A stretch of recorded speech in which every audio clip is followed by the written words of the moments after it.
All right, we're live. We gotta believe episode 116.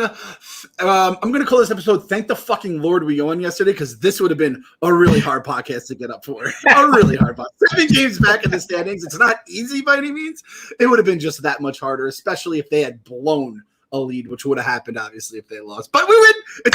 It's a winning streak. We're one. A 1 game winning streak. We're on a 1 game winning streak, baby. Isn't it ridiculous?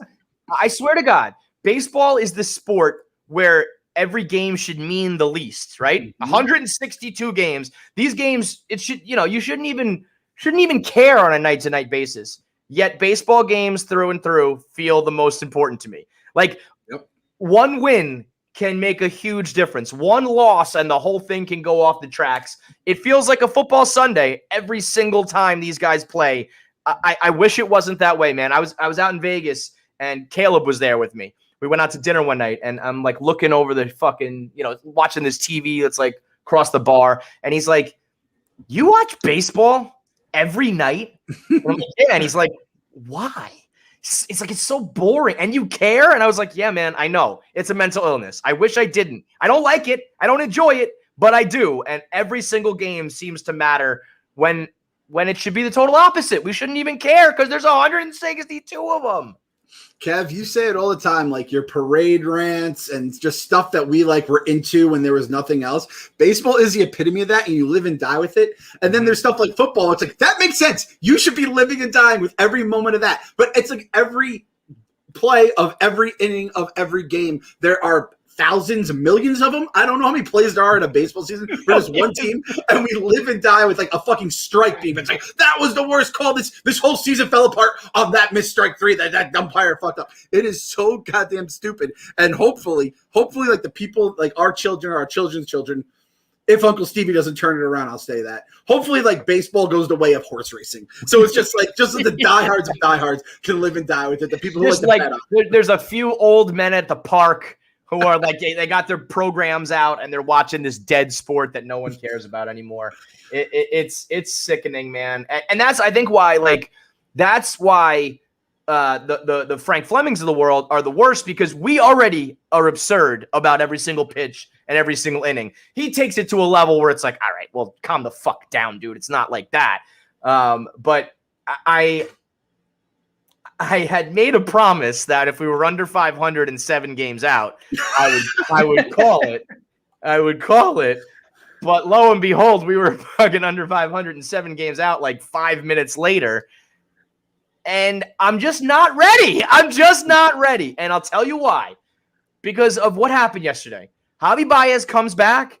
Bingo, bango, bongo. A couple doubles, a couple runs batted in. Next thing you know, we got a win on our hands. It's almost like when a team has all of its good players, it's different than when a team has all of its bad players. I mean, listen, when you're missing the playmakers, it makes a difference. And I'm not gonna hang everything on injuries. We've been over this a million times before. I don't want to be a broken record. But when you see a dynamic guy like Javi come back and instantly make a difference, you think, well, what might happen when Lindor comes back? And what if we do get Jake for 1 or 2 starts? I mean, it's over. Don't get me wrong. It's over.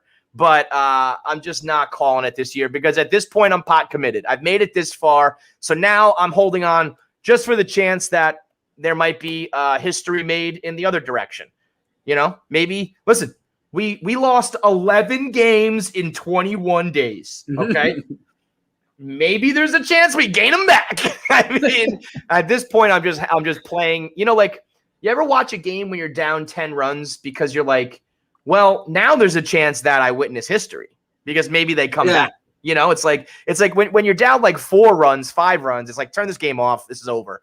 When you're down 10, it's like, well, maybe now I could witness something that I've never seen before. So at this point, that's where we're at with the 2021 season. It truly is some you got to believe shit because it's more like, I just want to witness it in case it does happen. We know it's not gonna.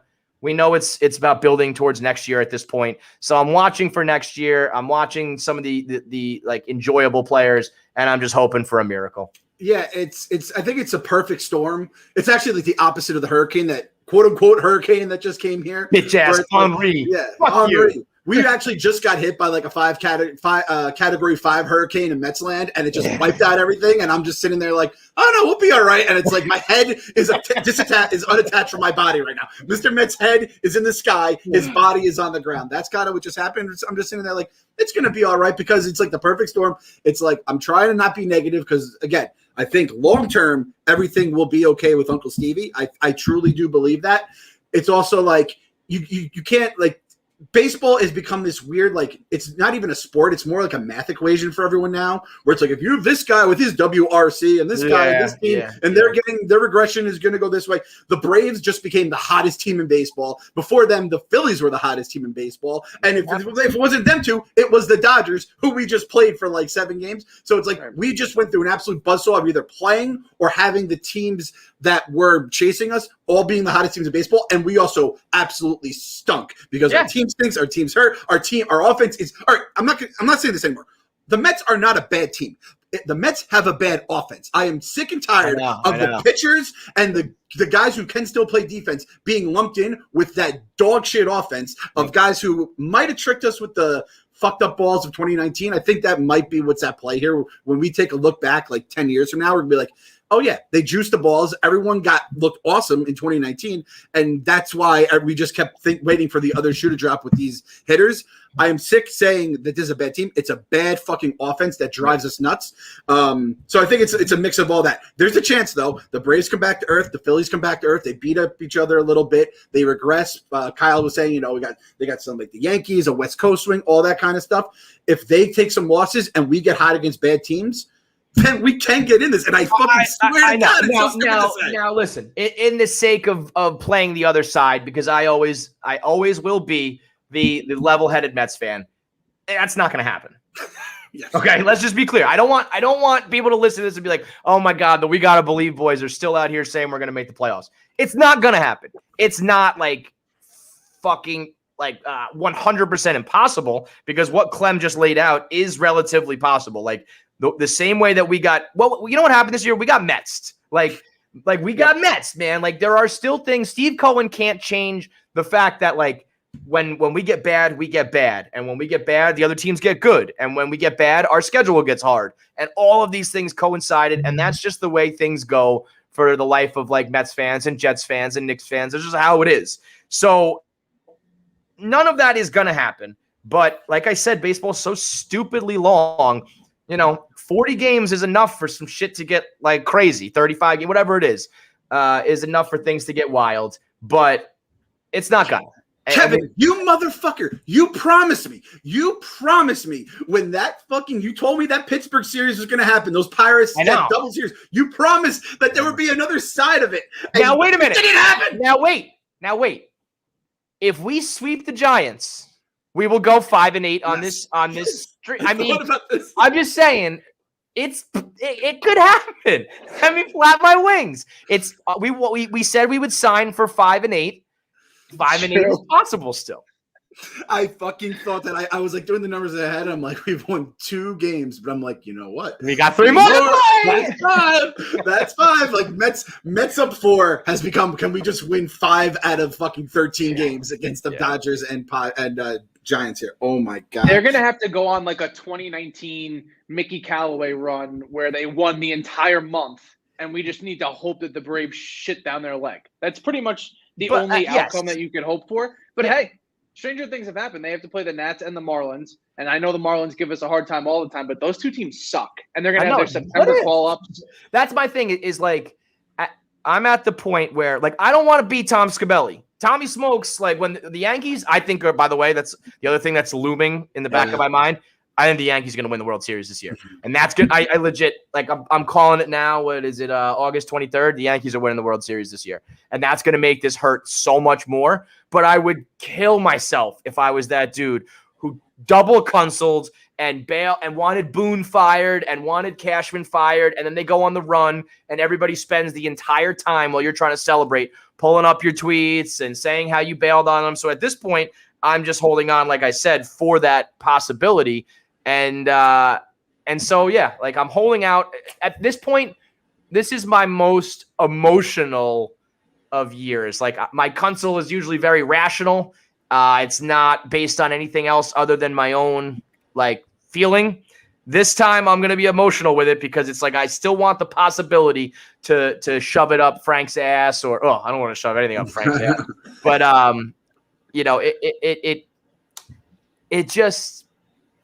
it could flip. It could, I don't know. It's just so impossible to think that we can't get like one hot streak out of Michael Conforto.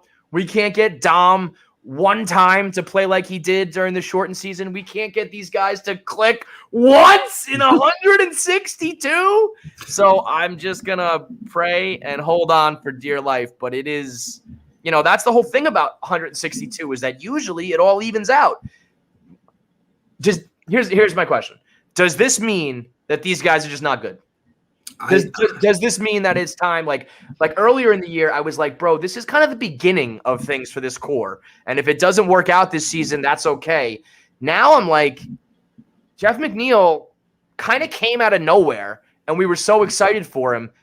Maybe he's not, maybe there's a reason why he wasn't like the most highly touted prospect and kind of like just materialized out of nowhere. Maybe Dom Smith, I don't know, not that good. Maybe Michael Conforto. No.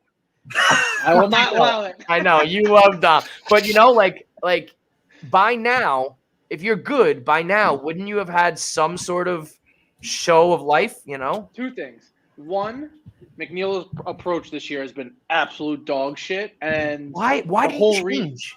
I don't understand. So apparently, before he got called up, like back in the day, he was hitting home runs and stuff, and then he came up and he didn't hit for a lick of power, and everyone's like, wow, this is like a completely different looking guy. Like he's going the other way. You can drive the ball to all fields. And now he's dead pull again. And his approach is shit. I don't know. Yeah. And Dom's wrist is hurt apparently. And it has been for most of the year. And that'll zap your power.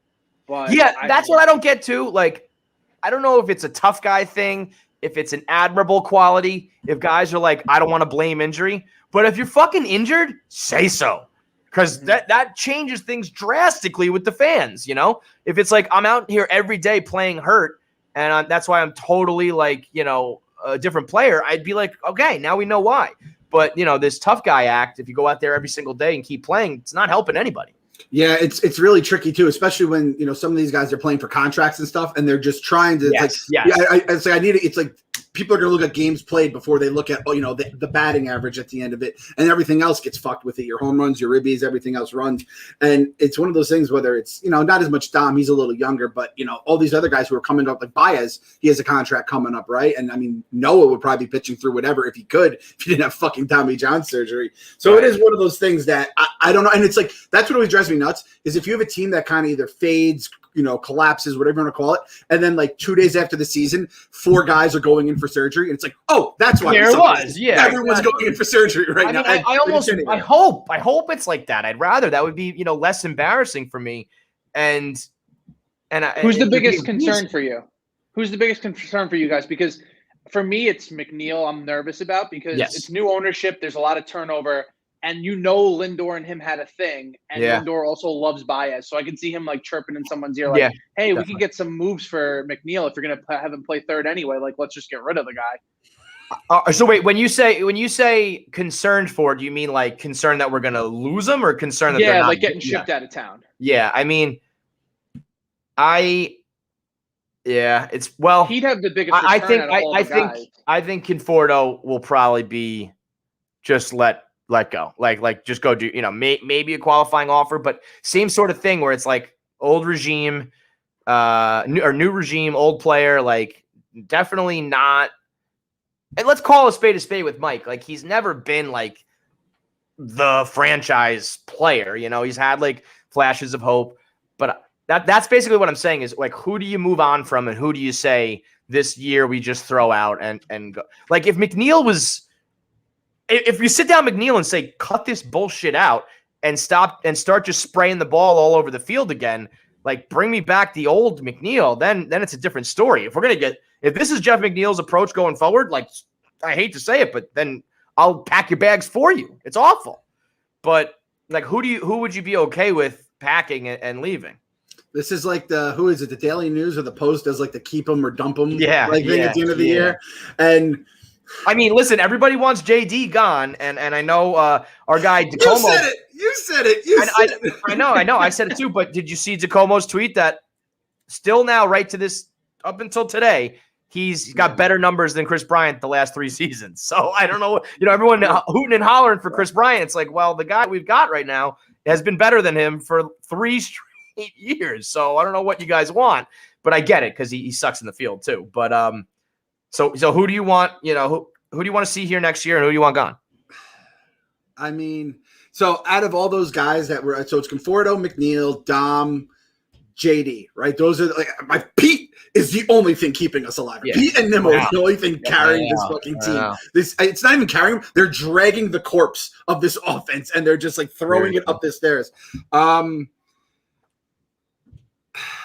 don't, Kyle. JD is like the easiest target, right? Because he does have such a glaring weakness. But at the same point, it's like, if we don't have him, like, I don't, like, at least he can, you know what, the fastball's down the dick of the plate. I can't take it anymore. It's insane. That's what I mean. Okay, I'm going to try to articulate this because I get so emotional on the show and I talk all over the place. But it's like, there are, again, when you just get Mets'd, like, we go on this insane cold streak. The Braves go 16-3 in this month. Like, that's just not fucking normal. And we like, when our guys finally come back from injury, we lose a couple more. That's just not normal. And when guys are just looking at fastballs, 3-2 count, you know where it's coming, and it comes there, and you can't hit it, or you watch it go by. It's like, what? And why are guys regressing to, batting $190? It's like, these are just things that don't happen to other teams. And why did they happen to us? And if they are happening to you, please let me know, because I don't follow the rest of the league the same way I follow this team. But if there's another team that out there that when they get on a cold streak, the other teams in the division don't lose a game all fucking month, and you have players who are, batting 100 points lower than they should and all this shit, then let me know, because maybe I'll feel better about myself. But right now it seems like the impossible is happening. How do you just not know how to hit fastballs anymore? It's the day-to-day. It's the frustrating shit that it's like runners in scoring position, second and third, and then they're just missing pitches. I'm saying they lead the league in Keith being like, "Whoop, he missed a cookie there." Like, this is the worst team on the hanging. I don't know if there's like a stat that has like hanging breaking pitches missed. The Mets lead the universe in that, as well as fastballs right down the fucking pipe that they just can't hit. They're either late on it, or they foul it off, or they fucking just swing through it, and you're like, well, that ends our rally every single And then you got their hitting coach, Quattlebaum, being like, well, it's not a lack of effort. Like, they're really trying. They're in the cage early. Like, they're really trying. I'm like, well, then the alternative is that they suck. Yeah. I'd almost rather them say they're lazy and they're not trying. Yes. Because then that's what I mean. Then the alternative is like, well, then we got to bail on this whole core. We got to blow this whole fucking thing up if that's the case. I mean, it's tough because the DH is coming next year. So, we were all automatically penciling in, like, Peter Dom into that position and opening up, like, an outfield spot or third base. And now it's like, well, we don't really have a DH if we're keeping the players that we have. Oh, we have a DH, Kyle. His fucking name is Robinson Cano. He's a goddamn anvil on my Mets soul right now.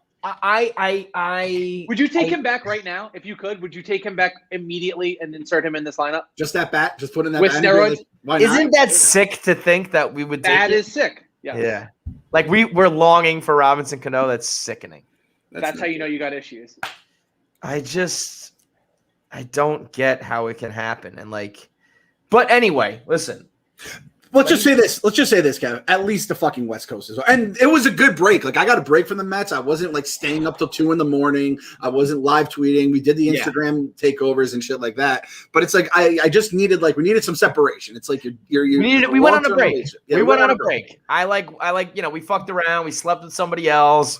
We I don't know what you did when you were on your break. You don't know what I did when I'm on mine. Now we're gonna try to make it work. That was, I have kind of canceled, it's like I'm not making sure I'm watching every game anymore. It's like West Coast, I'll just catch the score in the morning. But now that they're back home, it's going to be time to live it again. And I don't know if I'm ready for that, man. Not with the fucking Giants.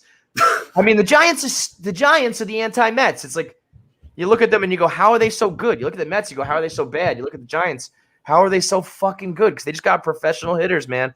They just got professional fucking hitters who just don't miss all the pitches the Mets do.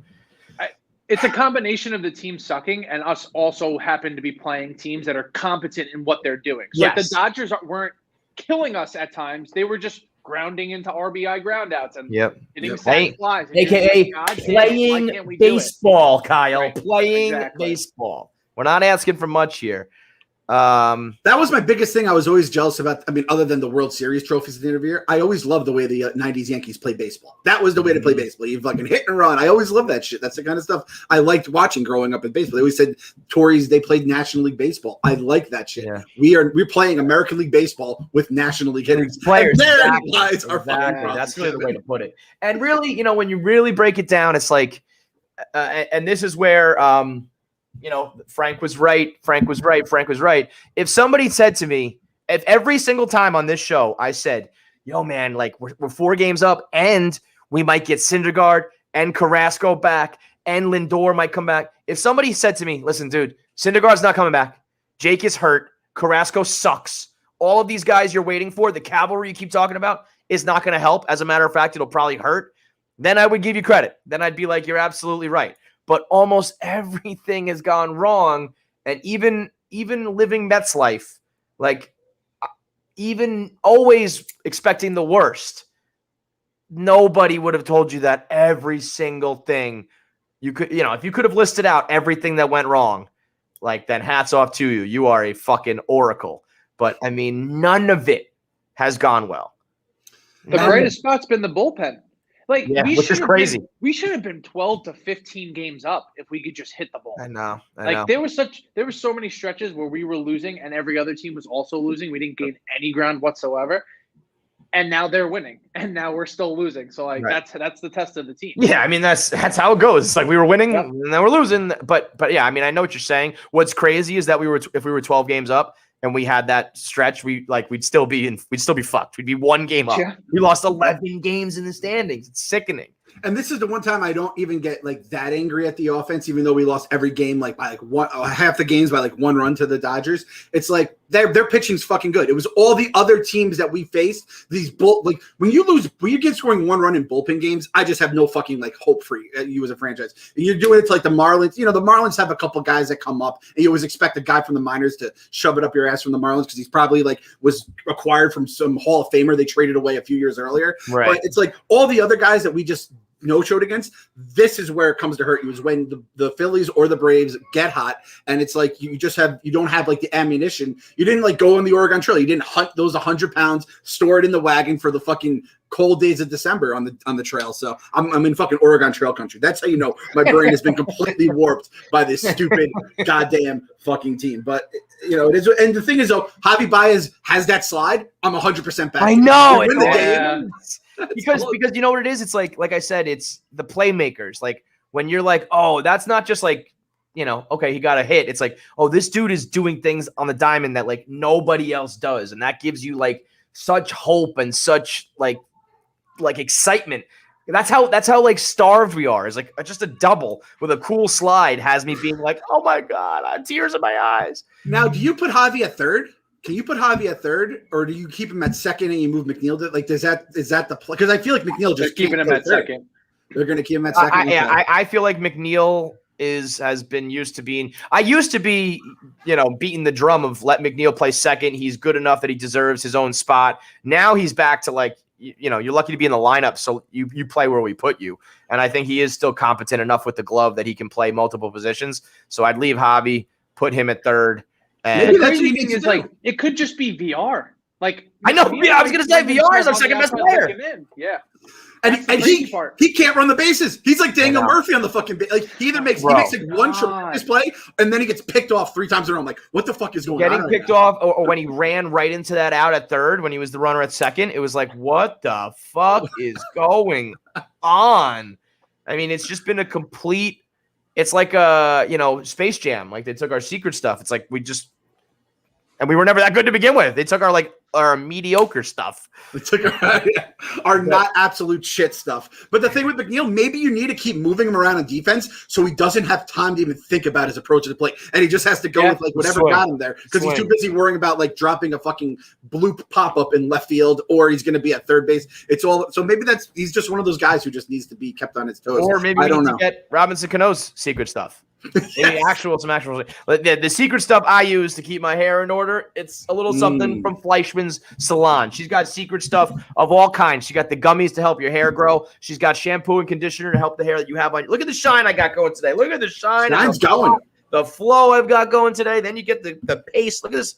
Look at this little TikTok thing I got going here. Look at that. They got a little TikTok curl for you. You know, I'm gonna start fucking renegading out there on TikTok. I'll look fire. Fleischman she's dedicated her life to making sure that men's haircuts look the way they should, and the products that help you keep the hair looking that way. So you get the cream and the paste to style it. You get the sea salt spray to give it a little bit of texture, plus the nice scent, the shampoo and conditioner for everyday use, and the gummies to help your hair grow. All these products are available at FleischmanSalon.com. Click the shop button. Use the promo code BELIEVE. You get 20% off. Plus, if you get the bundles, you get an additional discount. So as we're sitting here like a bunch of fucking losers, at least you can look good while you're doing it. Like, honestly, I sit here, I'm like, well, my entire life is dedicated to the Mets, and they fucking suck. But, hey, at least I'm having a good hair day. That's all I've got going for me these days is Fleischman Salon. If you're in New York City, you can check out one of their salons as well. You can get the actual hands-on treatment. They give you the shampoo. Oh, my God. And we're getting to the point where it's going to get in the fall. You can get the warm towel on your face. Oh, my God. So they treat you right while giving you the nice haircut. And then you got the products at home to make sure you still have that Fleischman flow. So go to Fleischman Salon, FleischMan, salon.com. Use the bundles and the promo code BELIEVE to save on your hair products today. Let me just say this. From Joel Sherman to Frank to anybody on Twitter, anybody who's just like judging Steve Cohen really at all right now, it's as lazy as it gets. It's as fucking stupid, short-sighted, clickbaity as it gets. Again, if you want to say should have gone after Real Muto instead of McCann, that's the one I really think is a reasonable take. But the rest of it to be like, this is like the Wilpons and nothing has changed and like you're just going to give up on a new ownership 8 months into their tenure. I mean, it is fucking insanity. Ownership groups are like the longest of long-term commitments in sports. You know, like you get a contract and you got to prove yourself in a couple of years. It's not how it works with owners. It's like turning around a fucking tanker here. We've got a long way to go and a lot of bad shit to fix. And, you know, for this day, for this season to be like 130 days in first place, hey, I almost like that Steve Cohen got a Mets collapse already. And now he knows what it feels like. And now he knows I never want to feel this again. But anybody being like, yeah, this is the same old Mets and we're like it's not going to work out is absolutely nuts. And oh my God, I can't believe we're 28 minutes into this podcast. I meant to start this thing off with a fucking round of applause for Clem's blog, which not only was a step-by-step assassination of Frank Fleming and the Flemettes, or whatever the fuck they call it, the Frankettes, all of the haters, all of the pessimists, all of the ridiculous, over-the-top, doom and gloom, sky is falling, panic city motherfuckers. Clem absolutely bodied you with the receipts, with logic, with passion. He dismantled your entire platform and threw down the gauntlet. And until Frank Fleming accepts it, he's either got to do one of two things. He's either got to accept the challenge or shut the fuck up. He tells me I'm not going to be put in a position to root against this team. Frank, what do you do every day, you dumb asshole? All you do is root against this team. So don't give me that bullshit. Either you have to say, I agree with you, we're going to be better in the next 5 years, and then admit that your every single day, every single inning, every single pitch, doom and gloom makes no sense if you believe that the next 5 years are going to be better, or accept the fucking challenge. But you can't have it both ways. You can't say I'm not rooting against this team and I think the next 5 years will be better, but then also be a loudmouth asshole every single game. It's one way or the other, Fleming. You can't have it both ways. It was one of the best.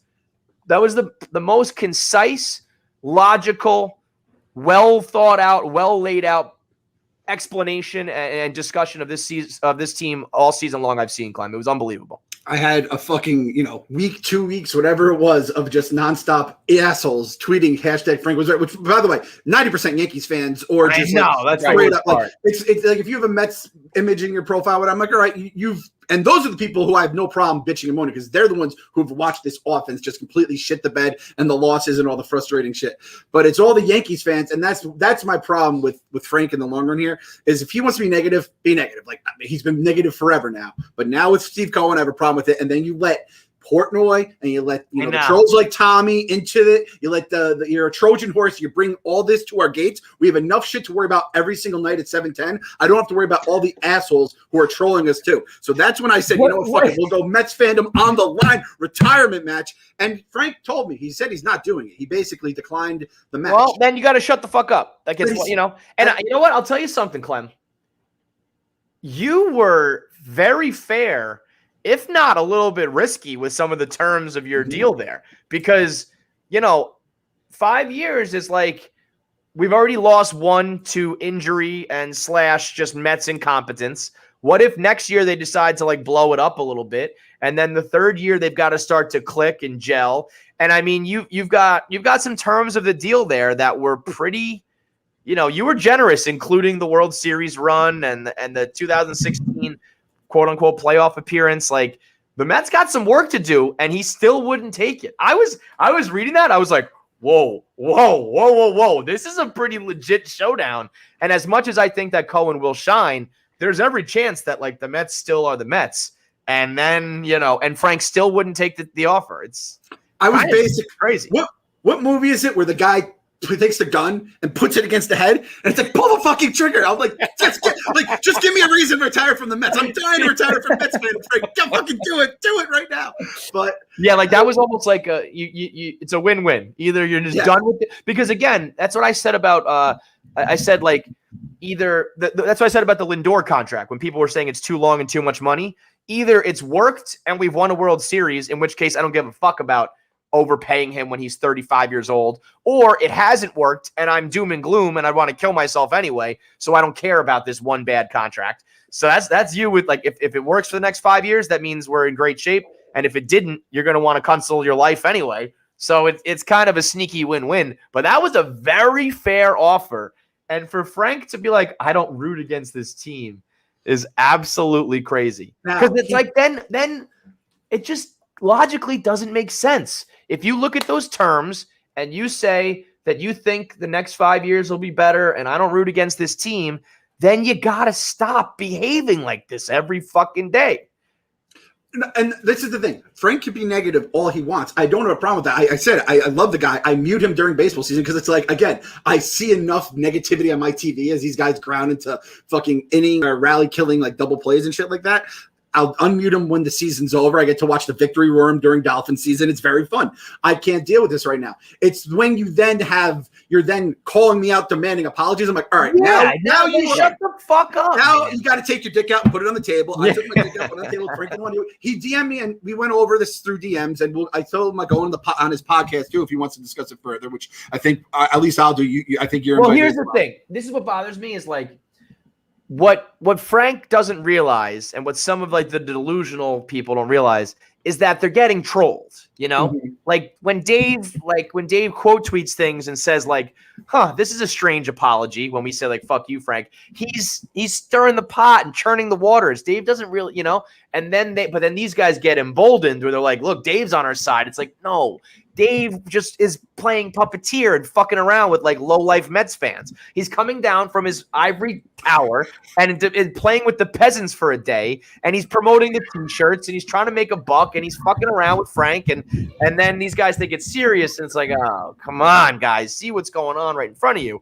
So that's where it gets hard, because it's when one half is getting trolled and the other half is trying to make sense of it. It's an ugly scene right now in Mets Twitter. It's what Dave is trolling, and the other side that he's trolling is like going through some serious shit, like all Mets fans are. And all you have to know about Dave is when he's trolling, there's a certain angle the smirk on his face hits. You know it. Kyle knows it too.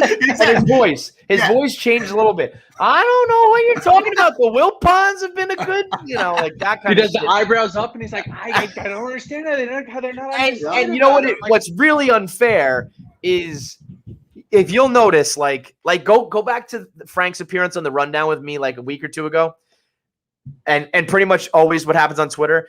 I know this going in. This is why it's unfair. These guys are playing dirty because the Mets are my Achilles heel. The Mets are my weakness. So I sit there and I'm like, he's trolling. He's trolling. He's trolling. Don't take the bait. Don't take the bait. Don't take the bait. It's just trolling. Don't take the bait. Don't take the bait. And then I just can't. Then I just have to let it out where I'm like, sooner or later, I'm going to explode. And so it's not fair because you're messing with a mentally, deranged person in me. I can't bite my tongue for that long. And so ultimately the trolling will always work. Frank's out of his mind. I'm out of my mind. Mets fans are like mentally unstable base. It's just the perfect storm to wind us up like a little toy and point and laugh at us. And Mets fans, we take the bait every single time. That's why we're LOL Mets forever, because all you got to do is poke this side, poke that side, and then watch us implode and eat each other like fucking Lord of the Flies. Yeah, that's the thing, is then it comes like the dunking on each other, or we're saying fuck the Lindorks, and then Lindorks come back at us when he makes an error. It's not going to get better anytime soon until we win a World Series. Which Frank is like, I will never say a negative thing again if the Mets win the World Series. Which A, will be awesome because I'm going to hold them to that one first and foremost. But B, like, that's fine. But if you you can stay negative, but don't put my name on your lips. That's all I'm saying. Right. Don't call me into it. Yeah. Don't challenge me and my fandom or my intelligence or whatever, Yeah, exactly. And that's why I gave him 2015, which I really didn't have to do. We could have just went straight percentages, include the fucking Corona season, which, by the way, that's part of the Wilpon era. They missed the playoffs in a year where it was harder to miss the playoffs than make the playoffs because more than half the National League made it. So if you're comparing Steve Cohen's Mets to those Wilpon's Mets, as I have kids, I think, engaging in a literal fight to the death upstairs. That's basically what me and Frank were doing on Twitter. So it's like I have a lot of shit going on. I've been getting trolled. I was at the beach with my family, locked inside with kids, and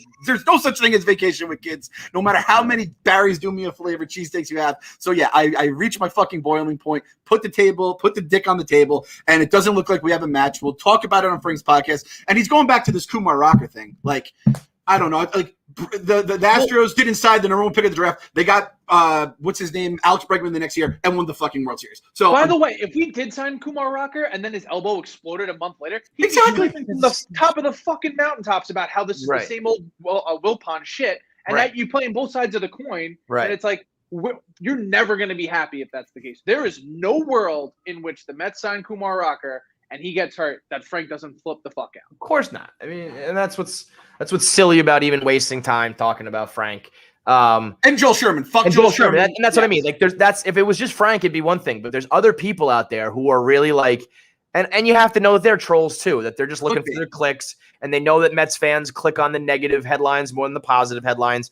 But seriously, genuinely, I'd love to talk to all of these people face to face and be like, you're genuinely, truly going to judge Steve Cohen right now, several months into his time as Mets owner, and you're going to look past Lindor and Baez and some of the good things that they've done.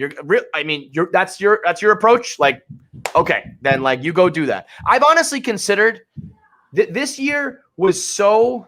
I think for me, the fact that I was so negative for so long, and now being just like slightly positive because I think the ownership change warrants that. The fact that people are like can't respect that. Everyone's kind of like it's all a people are telling me that my shtick is Mets positivity. Like, how new to the show do you have to be for that to be your take? And I honestly have reached a point where at least the ones that are vocal on social media, I hate the Mets fan base so much. It has me like I would be slightly upset. There'd be like 0.01% of me, but part of me would be upset if we won that, knowing that those people were turning around and celebrating. I hate them.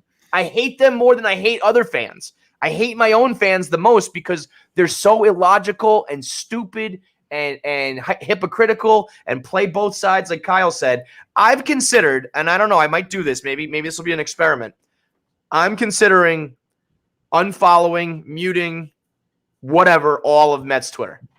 Do you think, first of all, I could even achieve that? And what do you think would happen if I like people that I like too?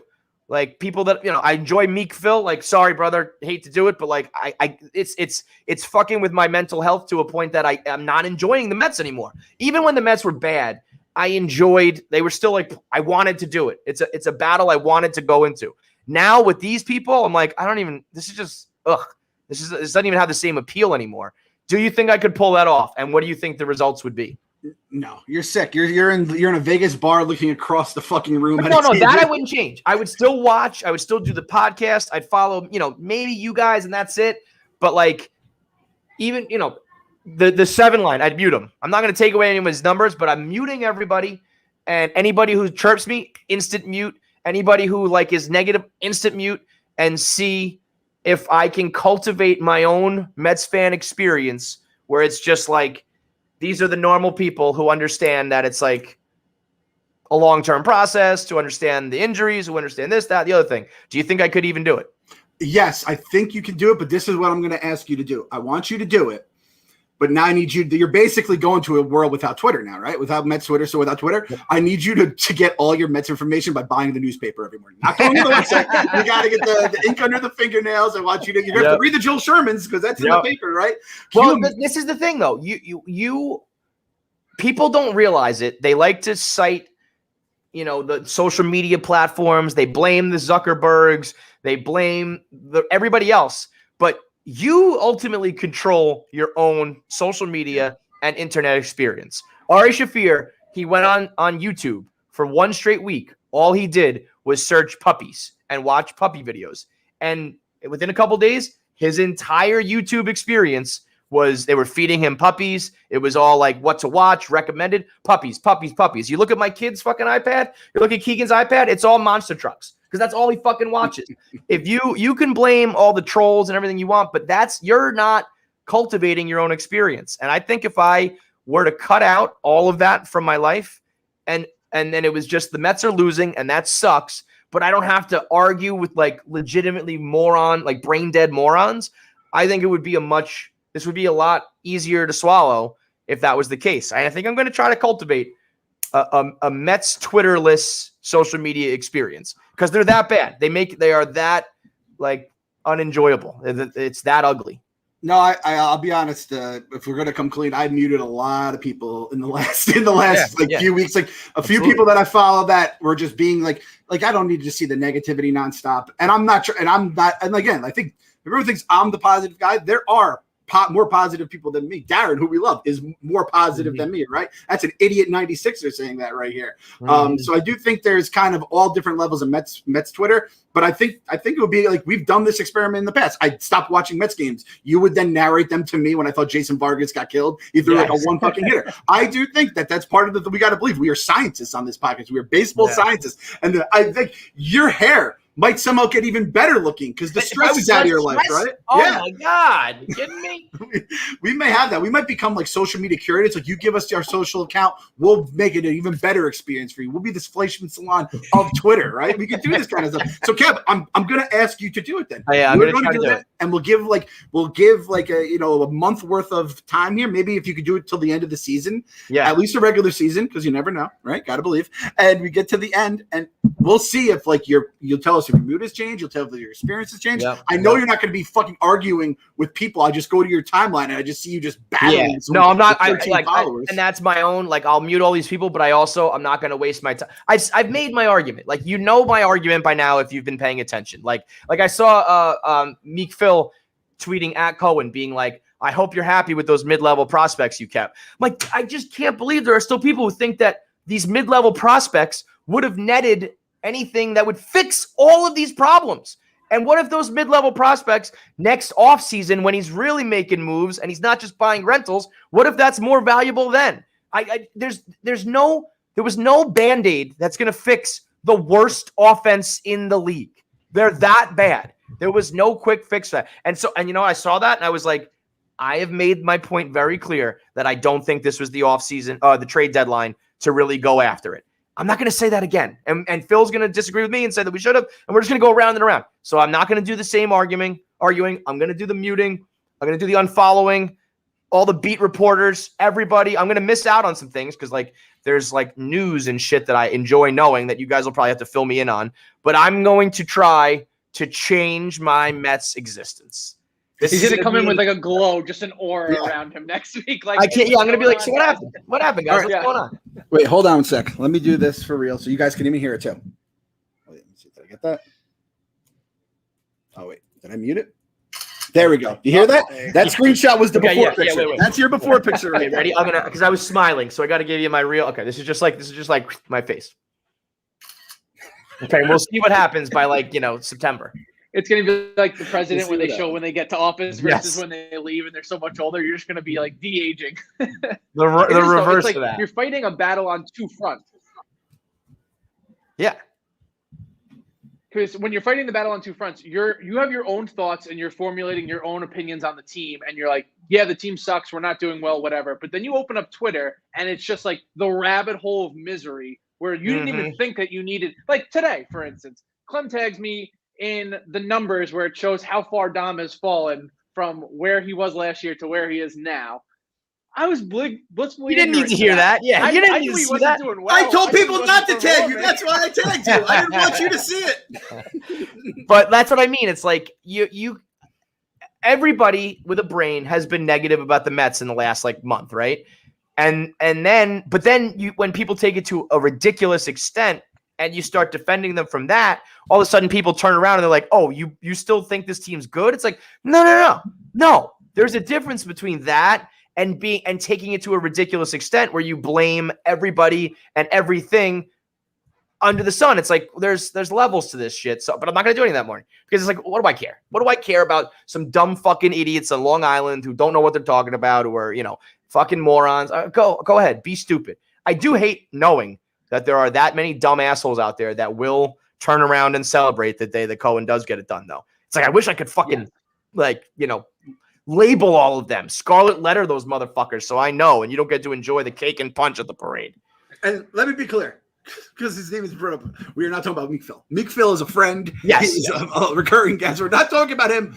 We're talking about you see the people all the time. Hey, these are coming from three people who were probably tweeting the most negative shit you could see before Cohen, because that was during the Will Pine era where there was a hopeless time where this podcast will just go back to us going, all right, once the Will Pines get rid of this team, though, everything's going to somehow get better. Not overnight, but for the long haul. When we get the infrastructure, we get the money, we get everything together, the fucking brains unite, everything's going to be fine. But until then, you just have to trust that the long-term picture is going to be okay.